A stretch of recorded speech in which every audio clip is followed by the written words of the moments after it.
நம்ம பார்க்க போறது லிசா. கொரியால வந்து மிகப்பெரிய அழகி, இவங்களை போல ஒரு டான்சர் இல்லவே இல்லை அப்படிங்கிற மாதிரி நிறைய பேர் சொல்லுவாங்க.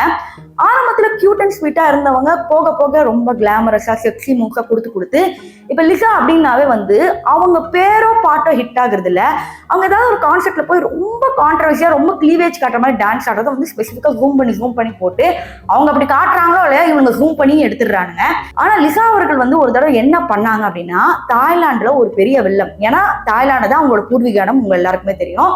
ஸோ பெரிய வெள்ளம் வந்த உடனே இவங்களே வந்து என்ன பண்ணியிருக்காங்கன்னா காசு கொடுத்து எல்லாமே பார்த்துக்கோங்க, தாய்லாந்து மக்கள் எல்லாருமே நல்லா இருக்காங்க, பட் ஸ்பெசிஃபிக்காக குழந்தைங்களுக்கு வந்து இவங்க பணத்தை வந்து டொனேட் பண்ணியிருக்காங்க. இவங்க ஏன்னா வெள்ளம் வந்ததுக்கப்புறம் எப்படி ஸ்கூல்ஸுக்கும் அது இருக்கும், ஸோ எல்லாத்துக்குமே வந்து இந்த ரீகன்ஸ்ட்ரக்ட் பண்ணுறதுக்கு எல்லாத்துக்கும் இந்த பணத்தை யூஸ் பண்ணிக்கோங்க அப்படின்னு சொல்லி ரொம்ப பெரிய அமௌண்ட்டை வந்து ஒதுக்கி இருக்கிறாங்க. அது நியூஸ் சேனல்ஸ்ல வெளியே வந்தாலும் அவங்க ஸ்பெசிஃபிக்காக என்ன அமௌண்ட் கொடுத்தாங்கன்னு வெளியே வரல. ஏன்னா பிடிஎஸ் என்ன கொடுத்தாங்கன்னு வெளியே வந்துச்சு, ஆனால் இவங்க என்ன ஸ்பெசிஃபிக்காக அமௌண்ட் கொடுத்தாங்கன்னு வெளியே வரல.